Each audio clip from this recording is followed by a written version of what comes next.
Damon, it's officially official. The Arizona Wildcats are recession-proof.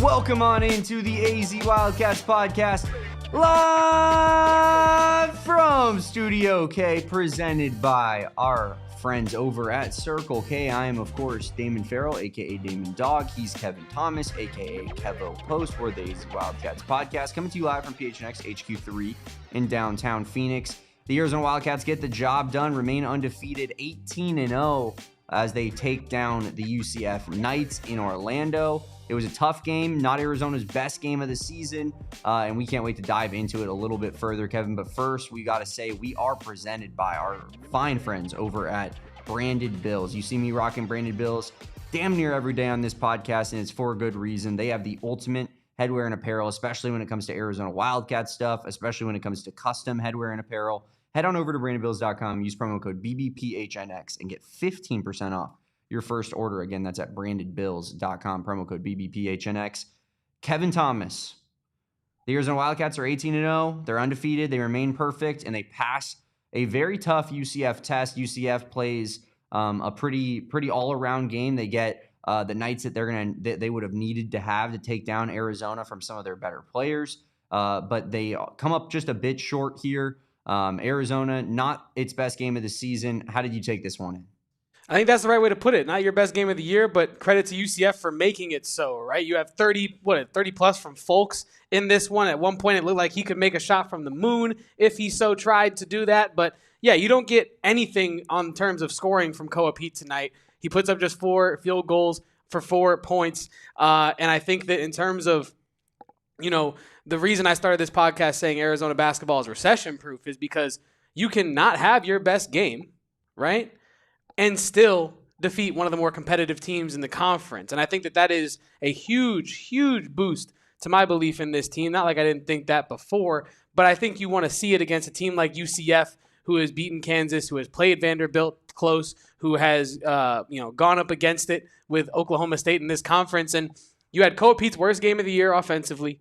Deloro did not make a shot in this one, and you were 3 for 13 as a team from behind the arc. And you still beat UCF on the road by 7. Arguably could have been a little bit more the way that game ended with the refereeing of it all. This is the best team in the country, and I think that, in my opinion, is the reason why. You have the depth, you have the skill set, you have the talent, you have the coaching, but most importantly, this is a team that does not have to play their A game or necessarily their B game to take one of the better teams in the conference out. And like Tucson 520 says, this year's team is different. In the past, you would have lost that game. I agree with you. I think if in the past, if you had a guy on the other team go for 30 and you're not shooting it well from 3 to match, it's going to be a problem. But Arizona had 5 players in double figures tonight. Koa Peat had 4 points.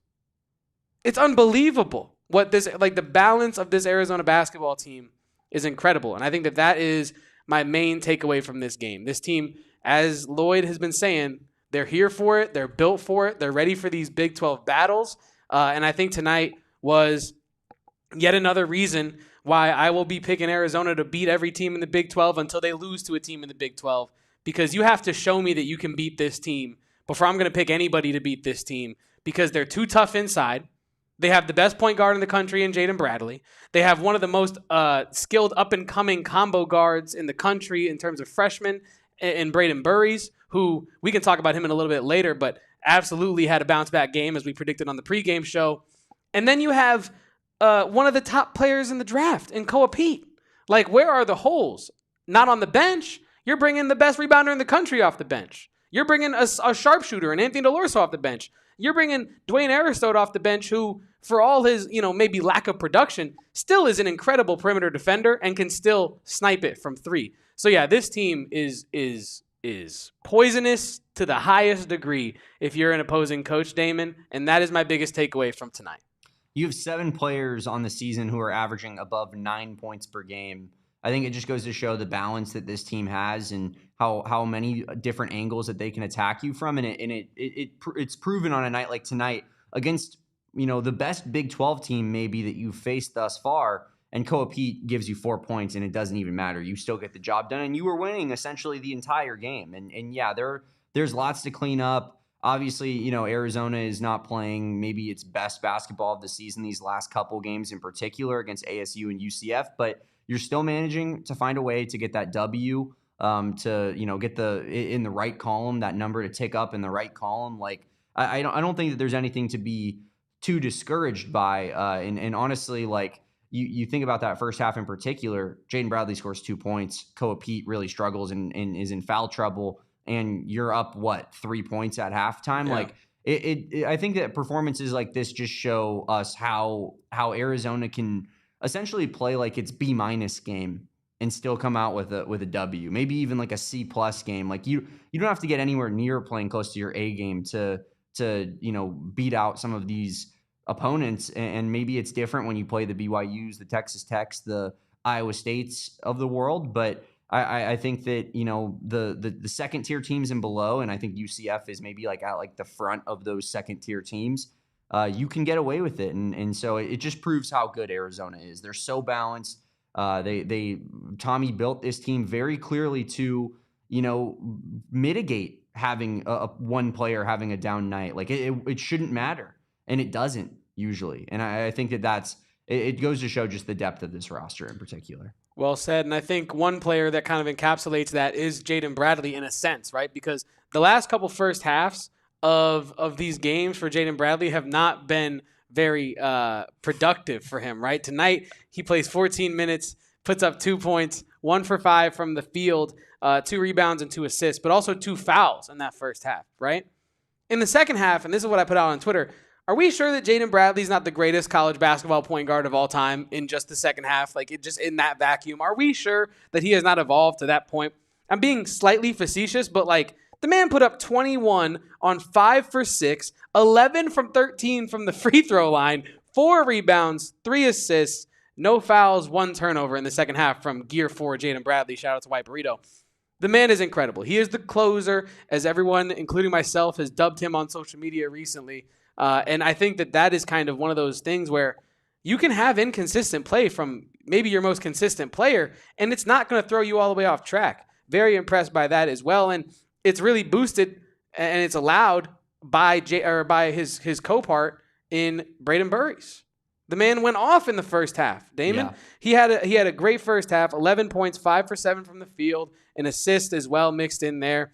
He followed it up in the second half with a good performance, right? Not nothing that jumps off the page at you with 7 points in the second half. But, man, incredibly impressed by that backcourt today. My mother, with a super chat of $20, thank you, says Mr. Bradley has excellent leadership skills and watches his teammates. And that's, I think, a luxury that's been afforded to him by the way this roster has been built. Last year was not that case. Last year, Jaden Bradley's doing the Jimmy Butler meme a lot of the time, right? Just absolutely exhausted at the end of these games, the way he has to play defense on one end and then carry the offense on the other end. Not like Caleb Love was incapable of offensively, facilitating, but he's not the point guard that Jaden Bradley is. He is 100% the shooting guard. And, if you could mix Caleb Love and Jaden Bradley, maybe you have the perfect point guard, genuinely. But I think that the luxury he has to just kind of watch and support his teammates, help facilitate the offense, let Braden Burries go off, is huge. It's so huge. I just wanted to make sure at the top of the show we talked about Braden Burries and Jaden Bradley like that back and forth today, because we're talking about balance. We're talking about being able to win and being recession-proof when your best players don't have their best games. It was looking like Jaden Bradley was on track to yet again not have one of his better games, and then in the second half he went off and made it seem like nothing happened at all. So yeah, balance is for sure the key word with this team, Damon. I'm agreeing with you, but I want to move on to the front court a little bit, because you and I on the pregame show talked about one Matthias Krivas and how Sure. The man played maybe the worst game of his season against ASU in a game where you probably wanted him to play a little bit better, but you get the W regardless. So you live and you learn. You live to see another sunrise. But we did say that we expected him to play better in this one, and man, he came out from minute 1 and set the tone in this game, Damon, didn't he? I mean, it was incredible the way he played. Yeah, he was really good in this one. We called for a couple things on the pregame show, Kevin. We're kind of geniuses. We called for Braden Burries bounce back. Will he score more than 12 points? I think was the exact barometer. Checked it. 18 for Braden Burries. Would Mativas Krivas have a comeback game tonight? 17 points for one Mo Krivas. Another thing that we called for that didn't end up happening was, could we get Koa Peat and Braden Burries playing close to their best games at the same time, or at least just playing to their level, to their standard that they've set for themselves? And it does feel like we're still waiting on that combination of the two elite freshmen to truly be firing on all cylinders in the same moment. But yeah, those other two things we got right on the money, and you love to see a bounce back like that from one Mo Krivas. 12 boards, 17 points, another double for him. Yeah, just a great all around performance. I thought he looked really good out there, and did so in a way where Tobe Awaka also looked really good. Like the two of them together, that rotation was really solid, and you could tell was contributing to winning in a big time way out there tonight. One of these days, we're going to get a Tobe Awaka and Mo Krivas double at the same time. Can't wait for that. We were one rebound short tonight with Tobe Awaka bringing down 9 rebounds for himself. And, obviously I already said Krivas with 12. But, yeah, this front court is really fun to watch. They dominate everybody on the boards. And you saw it again tonight. Great stuff from them. And yeah, I mean, I don't know how much you can really I guess what did you feel about Mo Krivas tonight, Kevin? I mean, I thought that was a great bounce back. I thought it was a great bounce back, like you said. And I think most importantly, I saw a Mo Krivas that was listening. And by that, I mean, what did Tommy Lloyd say in the post game to last game against ASU? He said, man, Mo Krivas is really coming on. He's coming into himself. He's getting better. What does that mean? What does that look like? It means you're higher up on the scouting report. Okay, what does that mean? It means teams are going to be hacking at you. Teams are going to be a lot more physical with you. Not only on the first bump, but the second bump. And if you get past the first bump and they don't call it, you cannot get out of your head. You cannot get frustrated, right? They're not calling things that you think they should call, right? I saw Mo Krivas tonight that expected the second bump, right? He didn't give a damn if they called the first bump. Now, maybe there were a couple times where he is bargaining for a call, whatever. Basketball player is going to do basketball player things. But I think this was a Mo Krivas that was listening to his coach, hearing the things that he was saying, the constructive criticism of like, hey, man, you're killing it. You're killing it to an extent that now they have to kill you in the paint, right? You have to expect that and play through that. I saw Mo Krivas tonight that was playing through Bull, playing through Stillwell, playing through some of these other bigs that they threw at him and not really being fazed by the size of UCF. UCF has good height. They don't have necessarily the weight to go with Arizona's, strength and things like that, but they do have the size. And I think Mo Krivas fought through that, was not looking for fouls all the time, and just played his game. And the touch, Damon, that he displayed tonight from the just outside the paint, from inside the paint, from the three-point line, like a couple steps outside the three-point line as well. We got to talk about that. It was not just like Kevin Durant toe on the line. This was like he took a step back. Not really, but it's as if he did, and then shot it, and it bounced up, and the touch was unbelievable. So, yeah, I saw everything that I feel like I wanted to see tonight from Mo Krivas, maybe outside of him carrying the domination over into the second half. 2 points in the second half, 5 rebounds. I'll take the 5 rebounds in the second half. But you would love to see him maybe produce a little more for you like he did in the first half. But I'm not really complaining too much there. Connor wants to know, why didn't Krivas play for the Final Four? Think he was in one possession maybe. I feel like Tobe Awaka is in the closing lineup. And I know that they play a little bit of Twin Towers ball between the two of them, like at different times in the game. And I think that's just kind of switch up looks for your opponent and kind of make them have to make adjustments and whatnot. But generally, you see only one of those centers, I feel like, in the closing lineup. And typically, from what I've realized, I think it's Tobe Awaka who usually gets the closing minutes. Yeah, no, I like that. I don't actually know what the answer is to Connor's question. I have a feeling that if you asked Tommy Lloyd, he would probably say something like that's just what we felt gave us the best chance to win in the moment. And I mean, he's correct. You won the game tonight, and you didn't necessarily need to have Mo Krivas in there at the very end to do so. Tobe Awaka, man, we're mentioning the bigs. He ends up fouling out with 5 fouls in this one, but he does put up 10 points. I was really, really waiting for him to put up 10 points so I could tweet that thing about the 5 guys in double figures. Damon, it would have been unfortunate to only tweet 4 guys in double digits. But on the Mo Krivas side of things, I think he had an incredible bounce back game. I think this is a huge, plant the flag in this kind of game to remember when Mo Krivas responded to adversity in this season, not just after a good game, but after a poor performance from him. So this is something I think to look forward to for the rest of the year, is that Mo Krivas is now a responder. He responds, Damon. He responds. And first responder. First responder. And our first responder to also be king of the court is one Mo Krivas. 17, 12, and 2 steals tonight. No blocks, but 2 steals. I almost think that's more impressive, to be honest, for a big that is his size, as long as his arms are, to get in there without fouling. 2 steals, huge for the big man Mo Krivas. Might be the toughest team in the country, Kevin, to pick a king of the court for on a night in and night out basis, because there is no team that is, as we've talked about, as balanced as Arizona is.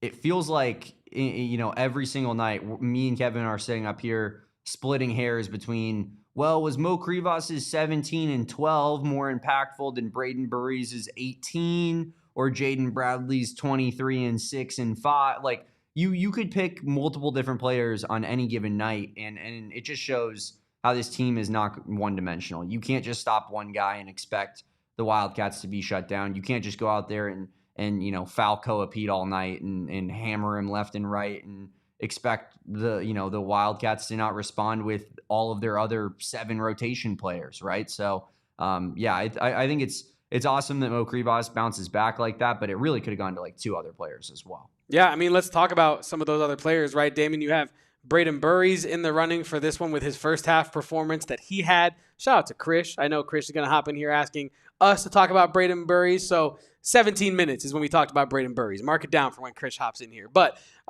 Braden Burries tonight, I think we really saw Braden Burries in rhythm for, I think, the first time in a couple games. A real flow state for Braden Burries, especially in that first half. It looked like everything was so silky. Everything was intentional. Everything had purpose.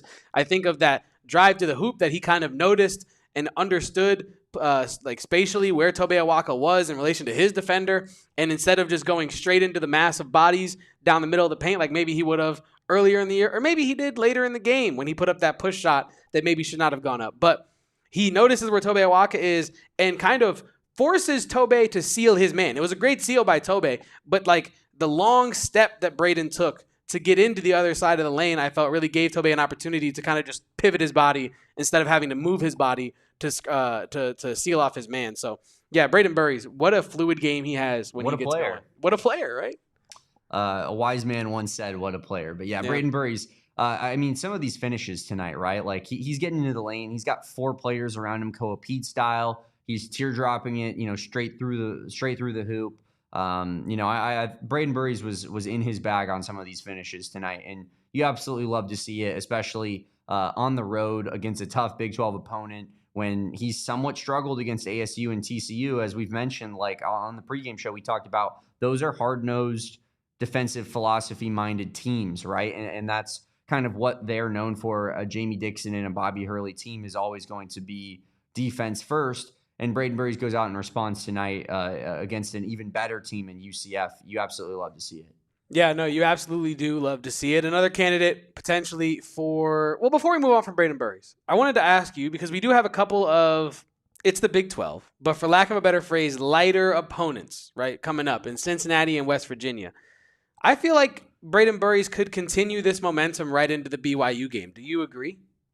Yeah, I mean, he certainly could, but it's also I just feel like with what we talk about with this team, he also could have, 2 pretty quiet performances, and it wouldn't shock me going into BYU, and then he could put up 20, and I wouldn't be shocked. This team just hits you from so many different angles that I feel like we also, it's the number 1 team in the country. You're 18-0. You have to find certain nitpicky things to be critical of. And so we get up here and we say, man, not Koa Peat's best night tonight, right? The last couple games, man, Braden Burries just didn't really have it in this one. But not everyone can eat on any given night. the Wildcats aren't averaging 112 points per game. You know, this is an NBA basketball. This is college basketball. This is one of the best teams in the country, and there are only so many mouths to feed. There's only one basketball. So I do think we could see Braden Burries, you know, kind of parlay this into and snowball this into a huge matchup against BYU on the road on Monday, the 26th. But yeah, I wouldn't be shocked either if he doesn't have his best performances. And I don't think it's really indicative of him, like, not necessarily like playing bad, I guess. Like he maybe it's not going to be his best game, but I do think that like there's just times where some people have to take a back seat to others in this offense.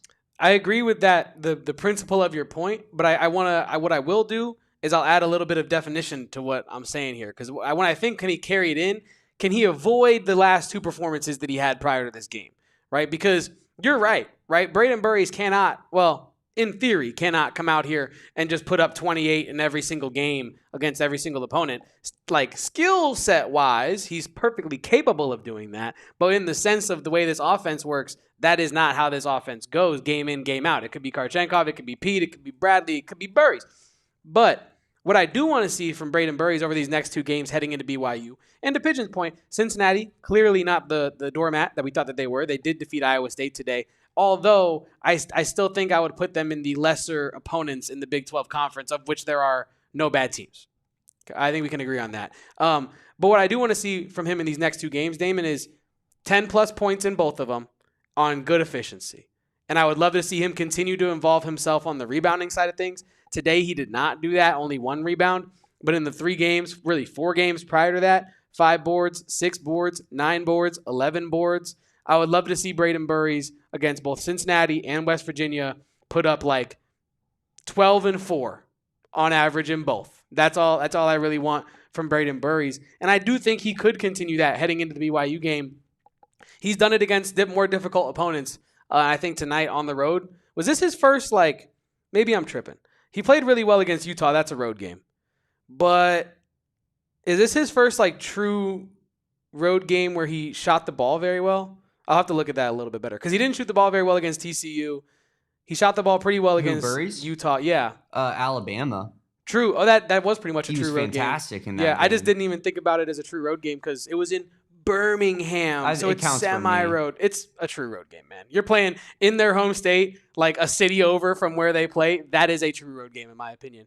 But yeah, I did forget about the Alabama performance. But Damon, we have a lot more to talk about, including one Jaden Bradley, including by the numbers, including Damon's doghouse on a basketball post game. Stick around, leave a like, do not go anywhere. It's the AZ Wildcats podcast post game show edition. Damon, I got to talk to our friends, our family in the chat about Window Depot. Because if you're a UCF fan in this chat and you just put a hole through your wall, you know, lose into the Arizona Wildcats, being that close to your first ever No.1 defeat in whatever the hell the stat is, you're going to need to fix that. And the only place to go for a home renovation of that capacity is the Window Depot, because as you see it, they are more than just a window store. They really are. They have everything from windows, doors, skylights, cabinets, countertops, sinks, and more in stock and ready for pickup. This is job site ready stuff. This is not stuff you have to buy and then prepare and then you start your renovation project. No, you can literally take this from the Window Depot to your job site, to your home, wherever you are doing this project, and get it done. Arizona made, locally trusted, with 7 locations across the state. Windows proudly manufactured right here in the Freedom State. Love that. Visit thewindowdepot.com and get started on your next project today. Stop by one of their 7 Window Depot locations to see for yourself why they are more than just a window store. Stop in or give them a call. Their team will help you get exactly what you need.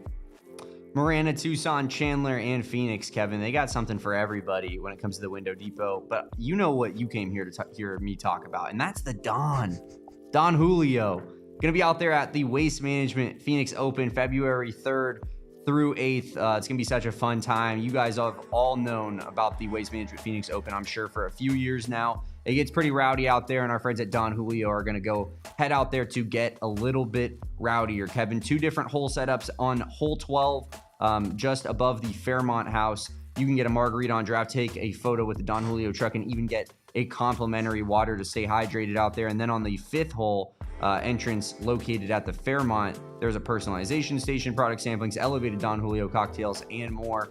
Don Julio is just trying to elevate your WMO experience into just another realm. Let's have fun. Let's do it with the Don. So if you're planning on attending the tournament this year, like me and like Kevin, make sure to visit our friends at Don Julio across the venue and tell them that PHNX Sports sent you. You might even see a PHNX Sports personality when you go head out. You very well could see either me or Damon or Derek. Speaking of a different Derek Leach wants to know, where are the hip-hop diss tracks? You don't want that. And I don't, quite frankly, even know where that question is coming from. We were talking about remixing some songs during watching the game, but you couldn't hear that unless you could. Anyway, moving on, we do have shout-outs to the chat. Noah Wolbrecht, friend of the program, friend of the company, friend of all man and woman in the world in the chat. Wesley in the chat, who says, how huge were those free throws at the end by Bradley? I mean, absolutely nails. Incredible. Onions, right? Because we're talking about guys that could have been king of the court in this game. Jaden Bradley is right up there with the other two candidates we talked about, and we can round out our king of the court conversation by, I guess, rounding out our Jaden Bradley conversation, right? 23 points in this game, as we mentioned earlier, 11 of 13 from the free throw line. Let me make sure that, all those in the second half, none in the first. Jaden Bradley's an incredible point guard. You had Fran Fraschilla out there tweeting as soon as this game went off air about how there really is not a point guard in the country he'd rather have than Jaden Bradley, and he loves Braden Smith, and I love Braden Smith's game too. He is a hell of a player to watch. The creativity, the poise, the passing, the true point guard of it all, he is incredible. But what Jaden Bradley's able to do for his team, he's him. He's the best player at his position in the country. Do you agree, Damon? I mean, he's certainly the best player in the country when it comes to clutch situations, clutch scenarios, late game scenarios. Like you said, because he's got ice in his veins. I mean, he's unbelievable, especially late in games. Those free throws, as you mentioned, are massive. And then just every single roll, right? Like, it just feels like he gets all the bounces at the end of these games as well. Kevin, I want to play a little game with you. Ooh. I want you to name a better end-of-game basketball player ever than late-game Jaden Bradley. I'll wait. On the spot is crazy. At the college level? Ever. Because, like, at the pro level, you got some guys probably. No. Michael Jordan, LeBron James, Kareem, Watch it with LeBron now. We need that. We need that NIL, all right? Jaden Bradley is, at the end of games, is the greatest basketball player in the history of the sport of basketball. You can't prove it otherwise. I was riding the high just like you. I tweeted it out. I was like, are we sure the second half Jaden Bradley's not the best college basketball player of all time? Like you said, it feels like everything that he puts up in the clutch goes in. I'll see if I can pull this up right now live or if I have to go searching for it. But I want to see what his new shooting percentage in the clutch is. Because you can see that with college basketball analytics. I'll have to go look for it later. But he was like 8 for 11 at one point this season in the clutch. And that is unbelievable, right? Because you know the defense is incredible. You're playing teams like UConn, UCLA, Alabama, Auburn. He's not doing this against, I don't know, Norfolk State. Like, he doesn't have to. We'll play Norfolk State, but he doesn't have to go into Gear 4 in those games. But his capacity to take over, his capacity to lead and not make costly errors is incredible. I just wanted to give a shout out to Jaden Bradley, JB Smoove, as he's known in the social media streets. And Damon, we should probably move on to our next segment here on the AZ Wildcats postgame pod, which is going to be tonight's By the Numbers. Let's look at our By the Numbers for Arizona's W, 84-77 against UCF. Getting the job done. 53% from the field, 40% from the field for UCF. Now, this is, I think, one of the reasons why you are recession-proof. 3 of 13 from behind the three, just 23% against a team that we talked about on the pregame show was going to have to light you up from 3 to really beat you in this one. And they tried. They shot it 26 times from beyond the arc, only making 8 for 31%.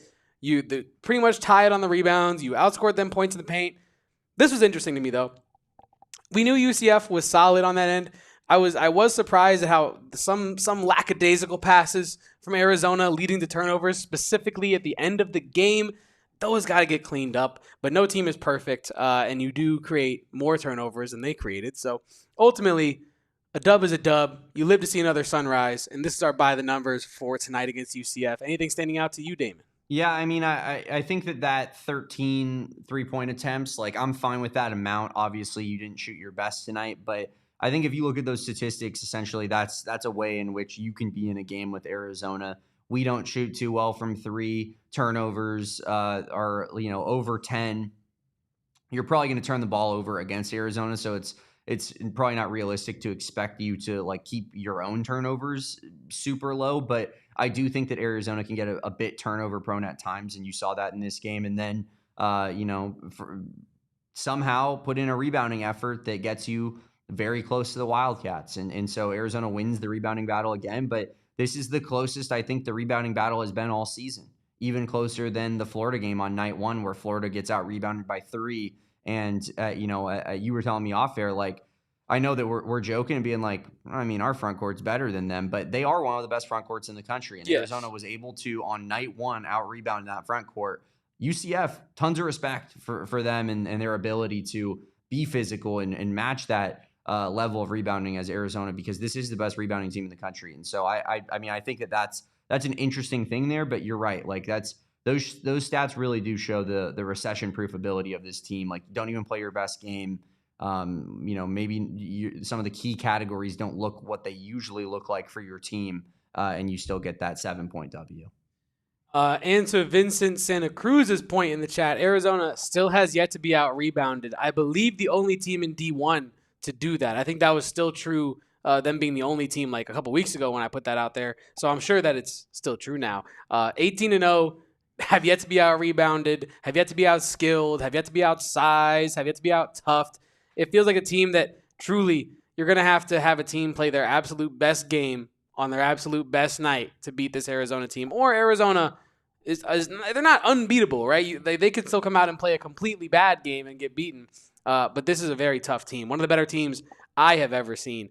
Certainly at Arizona, but also like at what point, I get the point is later in the season, but we're starting to have these conversations on the internet about, when's the last time you saw an Arizona team this dominant? Is this the best Arizona team you've seen, regardless of March Madness result? Like, is this the pound for pound the best team? If you played them all 5-on-5, who wins?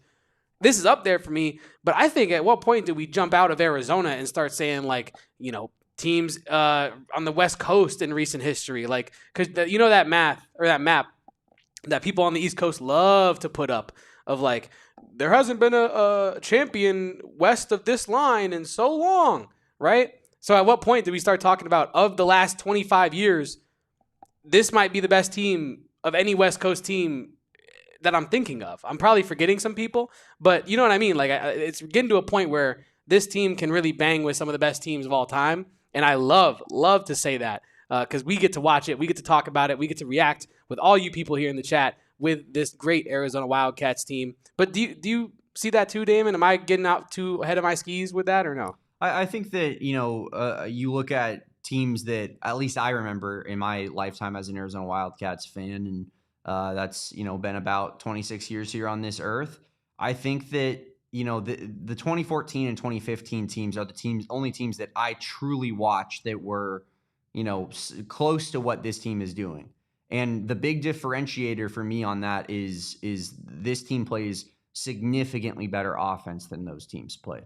Those teams were probably better defensively, but they didn't play anywhere close to this level of offense. They played a much slower pace, and I know that that's going to slow your scoring output down. It was also, 10 plus years ago, in college basketball and basketball in general has just changed and developed and grown and gotten better, especially from like an outside shooting perspective. But this is by far the best like offensive team that I've truly sat down and watched. As the Collector P puts here in the chat, like, this team looks a lot like that 2001 team. And I do think that, I can't speak to how good that team was because I was only, 2 years old at that time. But I can say that when you look at the teams on paper and what that team accomplished, this feels like Arizona's best team since that team. And you mentioned the mark of 25 years in particular. Like, this is the best U of A team, in my opinion, in 25 years. And we have to go back to 2001 to a national championship runner-up that lost to a Duke team that had Shane Battier and Mike Dunleavy and I think Carlos Boozer, right? Like they had all these, NBA players on their team. Jason Williams, who, wasn't, or Jay Williams wasn't a big-time NBA player, but that's because of, an accident that he got in. He was, a top 5 pick or whatever he was. Like, I think that this is the best team that we've seen since that 01 team. And that's truly special because that team accomplished some pretty incredible things. And I'm not sure that there's a team in college basketball that is to the level of like 01 Duke that can stand in Arizona's way and can be a hindrance to this team cutting down nets at the end of the season. That's not to say no one can beat this team, but I do think if Arizona plays its best game, we're looking at the best team in the country at the end of the season. I do agree with you, Damon. And in terms of where I want to kind of guide us next, Damon, I feel like we should get it out of the way early because shout out to our friends over at Arizona Lottery because I really do love this segment, our Love the Play of the Game segment presented by Arizona Lottery. We love this team. We love talking about how great this team is. Are they the greatest team in the last 25 years? What about the last 25 minutes, the last 40 minutes that they have played, Damon? What is our favorite play from tonight's game? Do you want to lead us off or you want me to lead us off? All right. I think I'm going to go ahead and say the Tobe Awaka body that he caught in that first half was unbelievable. The man is just an unstoppable force. He's both the immovable object and the unstoppable force. I don't know how that's possible. And I guess he's Sidney Sweeney, if you ask Erica today. He is a man. He is a Renaissance man, Damon Dog. Tobe Awaka yammed on a 7+ footer today. And for that is my play of the game. Shout out to Arizona Lottery. You could say he cashed in there. I don't know. Hit big. I don't know. I was trying to do a thing. Let me think. I think that's maybe the most obvious one. I did love the Koa Peat alley-oop. They got thrown kind of later in the game, and I know it was a quiet night for Koa, but he still finds a way to make like those big splash plays that kind of fire up the crowd, even on the road. But some Arizona Wildcats faithful in the building on that one. Man, that's tough. I mean, generally, I just love watching Tobe Awaka just manhandle people constantly. He's always a big-time option. A Koa Peat dunk is always a big-time option for me. I'm going to go ahead and say, though, there's something about some of these Braden Burries finishes at the hoop tonight that were pretty special. I'll go ahead and I'll choose that one teardrop he kind of put in the lane with 4 people surrounding him, where he was somewhat leaning back when he shot it, and it was just so smooth, man. So smooth. As someone put in your mentions earlier in the game, he's Devin Booker with a 3-point shot, bro. Don't let Eric Ruby and the Suns crew hear that. They might try to draft him right now. They might try to steal him now because I hear Book is doing the disappearing act recently. But I also had an honorable mention, Damon. I don't know what this Arizona staff is feeding our big men, but these guys, I'll say, cannot stop shooting threes. They cannot stop making threes. Mo Krivas, that 3 gets an honorable mention in my love to play of the game because it wasn't just like not to disrespect Mo Krivas. It wasn't like a Tobe Awaka 3 where he just kind of pulls it and it goes straight up and down and in.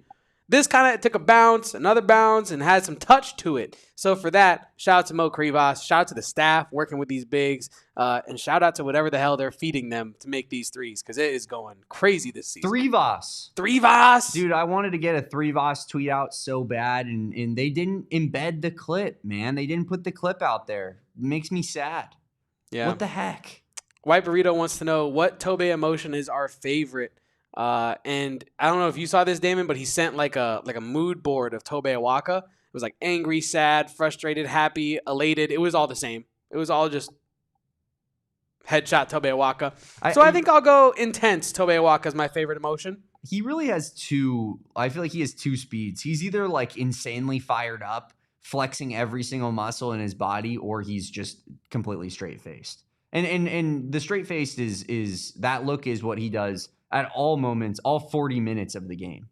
Every second that ticks off the clock of the actual game. But sometimes when you foul him and he gets an and one, he'll get kind of fired up for a second.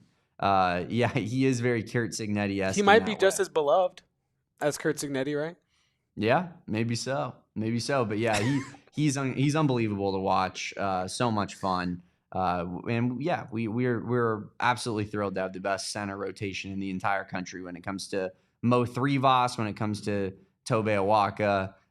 Yeah, they do things that show their development on a nightly basis as well. That I just think gives you so much confidence in what the coaching staff is doing and what Tommy Lloyd is building here at Arizona in particular. But Kevin, we got another set of ads to hit here on the AZ Wildcats post-game show. We're going to do those right after the break. We're going to get into a Damon's Doghouse. Who is going to feel my wrath tonight? I guess you'll just have to stay tuned on the other side of this break. Please drop a like and do not go anywhere. Drink some water. Damon, Arizona cannot stop multiplying their wins on the court. They're just going 9 times 2. They're going 6 times 3. The multiplication tables, they're 18-0. And you can be undefeated, never lost, and multiply your winnings with our friends over at Arizona Lottery. Their multiplier scratchers are the perfect way to add some spice to your life. With the multiplier scratchers from Arizona Lottery, you can multiply the good things like vacation, like Big 12 Conference dubs, and relaxation. Because with over $270 million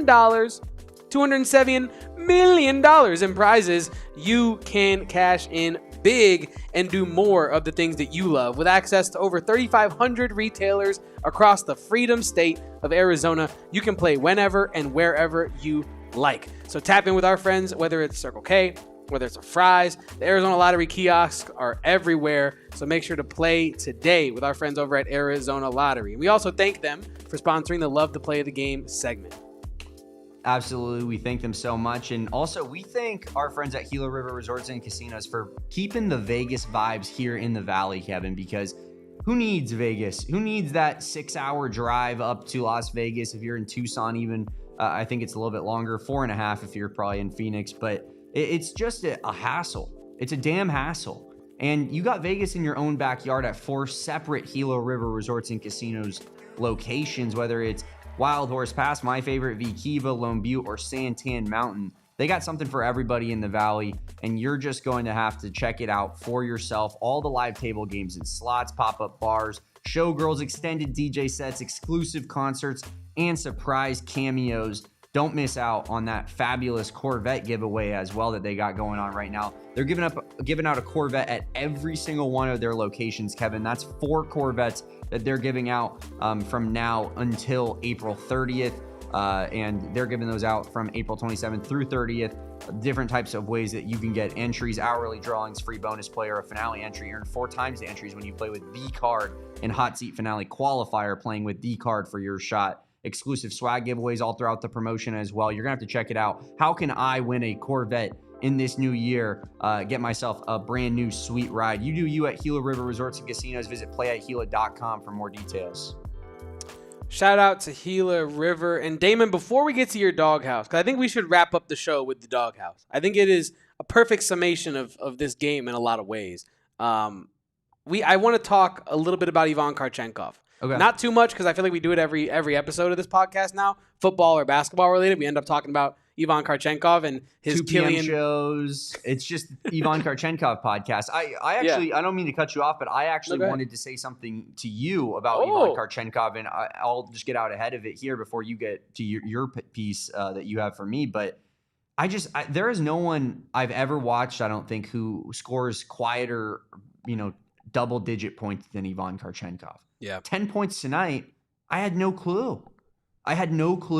He scored like 15 against ASU, right? That was quiet. Like, the dude is just an assassin. He goes in, he does his job, he locks you up on defense, puts you in an absolute torture chamber, and then goes and supplements it on offense with great level passing, easy buckets that he's setting up for these front court players, and somehow, a double-digit output of his own. And I just did not see that coming at all. Am I off on that, Kevin? Because I just feel like it's always such a quiet amount of points from Ivan Kchenkov, but he really finds a way to stack them up. No, yeah, it is quiet. He is like an assassin, and I think it's because he's so efficient that what most times I feel like happens with these big explosions where you're like, oh man, this guy always goes like with. I don't want to keep using Caleb Love because I love Caleb Love, but with streakier shooters, I'll say like at the college level, the guys that can drop 30 one night and drop 13 the next, right? Yeah. I think you often see them high volume, or you often see them have high volume field goal attempts, right? And over the course of a game, obviously, we're watching every possession as much as we can, obviously doing social, whatever the hell, right? Doing our job. But we watch as much of this game as we can, and when we you're supposed to be our number one host. You know who got a touchdown? Who? Keon Coleman. Wow. Did he celebrate by eating a cookie is my only question to you. The Cookie Monster. The Cookie Monster. Anyway, Ivan Kchenkov, like tonight, for example, Damon, 10 points on 5 made field goals, 6 attempts. So if you're looking up at this game, you're not seeing a bunch of Ivan Kchenkov heaves. You might miss if you're checking your phone, scrolling your phone this whole game, you might have legitimately seen one Ivan Kchenkov shot because he's not hucking them up. He's getting them within the flow of the offense. Sometimes they're just backdoor cuts that are happening quicker than you could even see them happen, right? If you blink, he's got the ball, he's scored the ball, right? Yeah. And I think that's why it seems like he's such an assassin is because he gets it, and if he gets it, he's making a decision with it. Now tonight, he did have 5 turnovers, and maybe like Max says, he's spending too much time on set preparing for Oppenheimer 2. But I think in terms of what happened tonight, and correct me if I'm wrong and if you interpreted it different, Damon, but I felt like Tommy Lloyd gave him a lot of trust by dribbling the ball a lot tonight. I think Ivan Kchenkov has the trust of the staff to take some dribbles, but it felt like he was like almost initiating their sets sometimes tonight, like more often than he has been from the wing position especially. Like he would get it at the hash and then start the set. And I feel like that is something that they're maybe challenging him to expand his game like into the more on-the-ball stuff as well as off-the-ball stuff. But 5 turnovers, we're going to have to work on that before we get him back on the ball. But to what you were saying, to wrap that conversation up real quick, I think it's his efficiency. I think that's why it seems like he's a silent assassin because pretty much most of the shots he takes, he can make, right? So you're not seeing too many like, ooh, that was a good shot. Damn, it didn't go in for Ivan, right? Yeah, no doubt about it. 0 3-point attempts tonight as well, which is interesting. But yeah, he's taking very high percentage looks.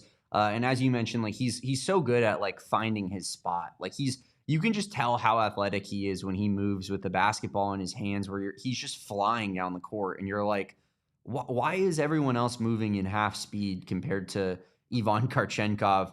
Once he gets a little bit more settled, I know I keep saying this, but once he starts like getting more acclimated to the college game, the speed of it, I think he's going to be so incredible. I really hope we get to watch him play for a second season at Arizona because I really do think that he could be like potential star of the team next year level good. But yeah, we're gonna have to keep track of that all throughout the season. It's possible he plays so well that he plays himself into it's an NBA draft pick here because he definitely has all of those tools to be an NBA player, and he will be at some point in time. But I'm holding out hope for one more year at Arizona. Is it time for the Damon's Doghouse, Kevin? Yeah, let's hit Damon's Doghouse because sometimes, Damon, and I'll ISO. We'll ISO real quick for this, but I just wanted to say this much, and this is my piece on what you're about to see. Sometimes you got to bring in a segment to just make a PSA. You know what I mean? Like sometimes there are crimes that are committed that need to be addressed. Y'all have not seen very many doghouses from my guy Damon this basketball season because it's been sunshine, lollipops, and rainbows on the Arizona men's basketball side of things. Nobody's in the doghouse, really. But tonight, Damon, that was not the case. Oh, God. Break it down. Do not disrespect our Mexican food, Kevin. There are very few things that we stand for as Tucsonans, as Arizonans, as Arizona Wildcats fans, the Arizona Wildcats nation. And it's if we're not fighting for our Mexican food, then I don't know what we're doing. Whatever this atrocity that UCF put out there today, they have a versus dog type of scenario where they, have a different type of hot dog depending on the type, the team and the location of the team that they play. And this abomination of a Sonoran hot dog is what UCF made tonight. I've never seen a Sonoran hot dog look like that in my life. you guys are in Orlando, Florida. Please leave the Mexican food to the places that are anywhere close to Mexico. I'm sure that there's great Cuban food and Puerto Rican food and all types of great Latin food that we can come up with in Florida. But why don't you keep the Mexican food to Arizona? Because clearly you guys have no idea what you're talking about. What an absolute travesty. We needed a win tonight just for solely this circumstance right here, Kevin, because you can't come into my house, say my wife's name wrong. It's Christineth. It's Christineth. And I'll chase you 3 miles down the road and tell you that it is as such. I mean, yeah. Don't pee on my leg and tell me it's raining, right? Like, don't look me in the eyes and tell me that this is a Sonoran hot dog. I can't even see the dog. I'm not sure that's not a brat in there. You can't convince me that's not even a hot link. I don't even know what the hell that is. Am I looking at like straight up like guac and what? It looks like guacamole. Is that like a hot Frito in the back? Like, what are those red? Like, there are like 5 red flakes there in the back that are not in the front. Are you sure those aren't pieces of pico de gallo? Maybe. As Real Pigeon says, like, I wouldn't even give this to Jack Jack. It would mess his stomach up. It might take him out the game completely. You know what? Get it out of the doghouse. We don't want the dog eating it. It's not safe for the animals. Not safe for the pets, man.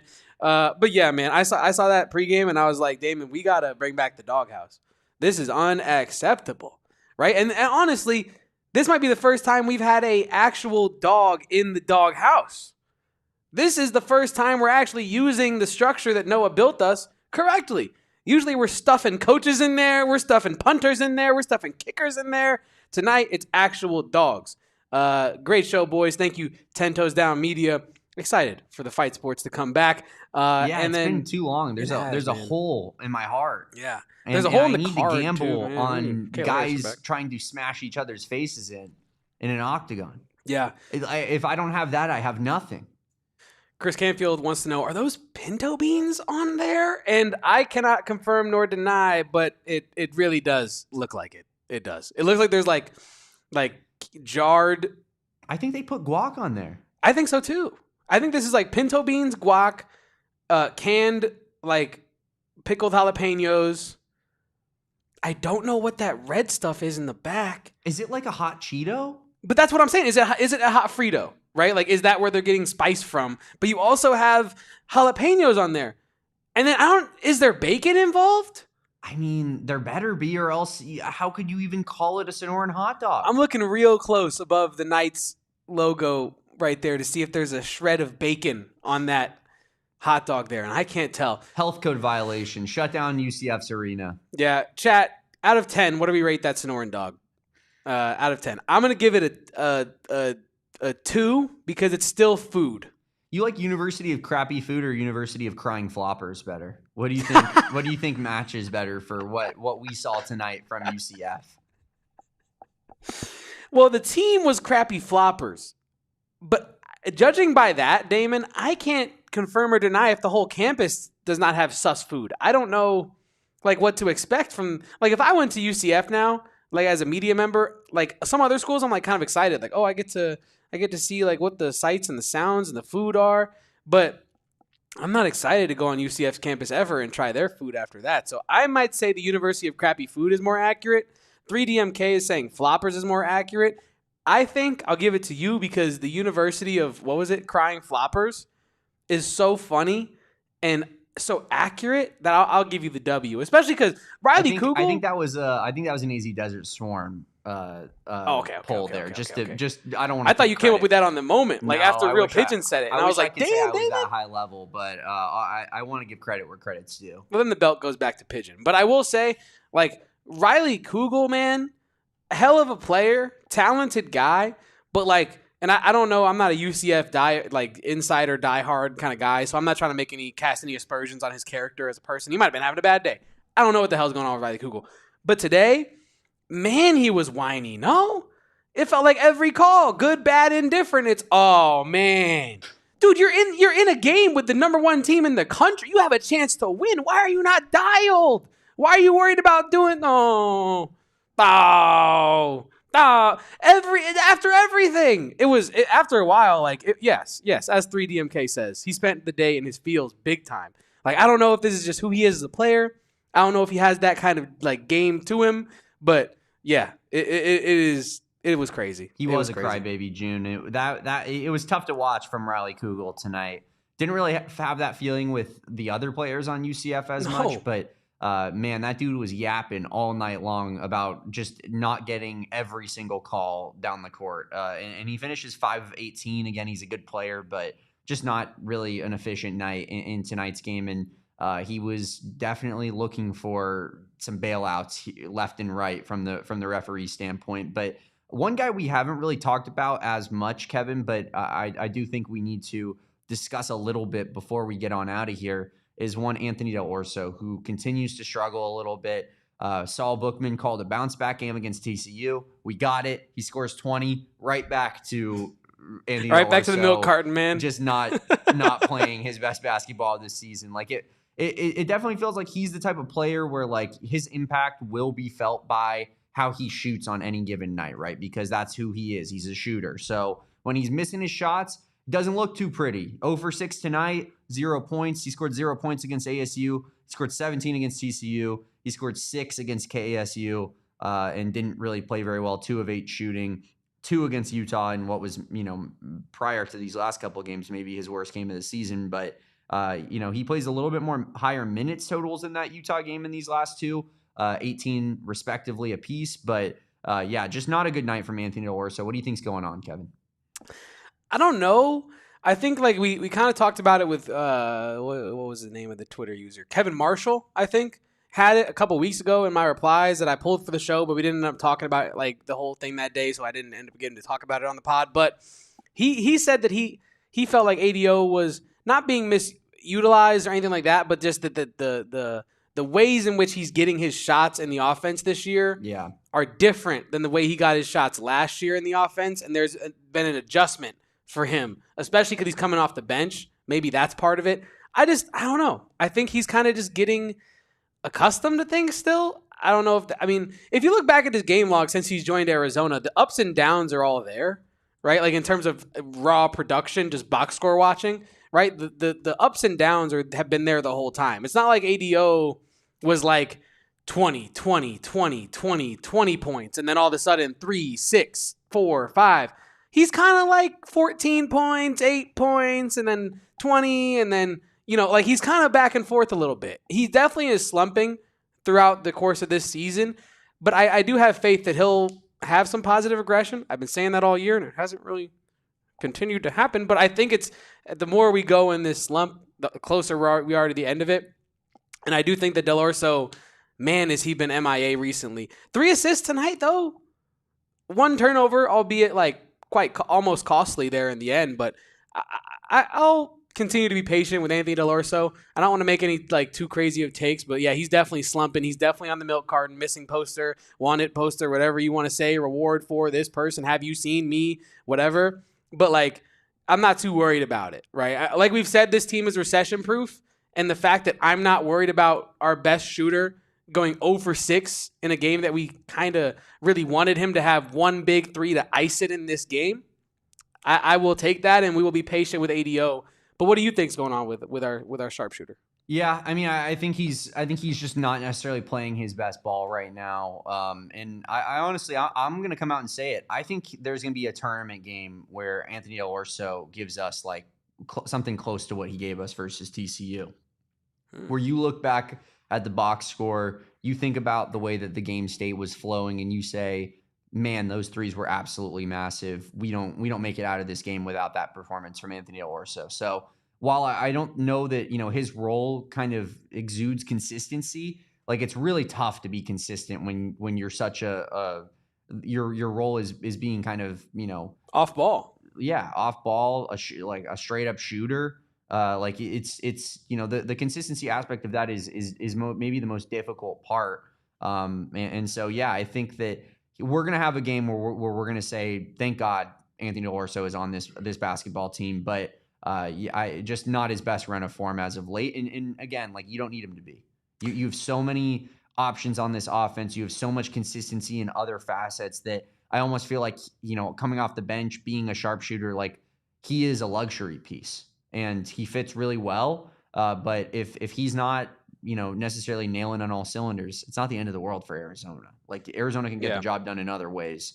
But yeah, I think your best version of your team involves Delhi probably hitting 2 threes on any given night at minimum. So yeah. We'll love to see him, get a few more shots through the basket, but not too concerned at this moment in time. 3DMK with some fire chats. Thank you for tapping in with us again tonight. Frequent viewer here, but they say, has the offense we run changed now that Burries is up to speed? It still feels like a lot like Burries is going up and ADO is slipping. And I don't know enough about basketball, to be honest with you, to answer that question. I will leave that to Tommy Lloyd to answer stuff like that. But I will say that I think that's kind of what I was touching on earlier in a lot of ways, right? His role is just shifting, ever evolving, and I think he's got to continue to shift and evolve with it. We know shooters go through these ups, these downs. Steph Curry's had a month-long streak before, right? And ADO is not nearly the player that Steph Curry is, right? So I do think that ADO will snap back the same way that Braden Burries has snapped back at times this year, the same way that Koa Peat's had games where he scored 30 and then he dropped 4 today. I think that, as Damon said early on the pod, the team is so balanced. There are so many mouths to feed, so many players have to touch the ball, that it is hard for a guy like ADO to come into every game with rhythm. It really is, right? He's getting inconsistent touches, I shouldn't say minutes, because he's one of the only 8 guys that plays. But sneakily, Dwayne Aristode, 14 minutes tonight, ADO 18. ADO did not have a good shooting night. Dwayne Aristode only went 1 for 2, but I think that, as was it Saul that was saying that recently on our post-game show, that he thinks that Dwayne Aristode is due for a little bit of an explosion here coming up, and maybe not like a 20 points per game type of explosion, but more like, like 8 points a game, 3 rebounds, a couple assists a game, like good defense. That is huge right now in the point for Dwayne Aristode. So Arizona is lucky that they have 2 guys in Dwayne Aristode and not Ivan Kchenkov, but in a way, but Anthony Deloro, who can shoot the ball, and in Aristode's case, play really high level perimeter defense. And you don't necessarily have to have ADO drop in a couple threes every night to win, or have to have Dwayne Aristode's defense for 20-plus minutes a game to win. So, as Kobe says, lots of ways to win. McDeath says, go Cats. I agree with both of those comments, Damon. I actually disagree with go Cats. I agree with go Wildcats. Well, that's what we got for postgame today. Kevin, anything else that you need to get off your chest before we get on out of here? Shout out to Bill. Shout out to every Wildcat fan that was at UCF. There was a huge Wildcat section, it looked like, for how far away it is from Arizona's campus.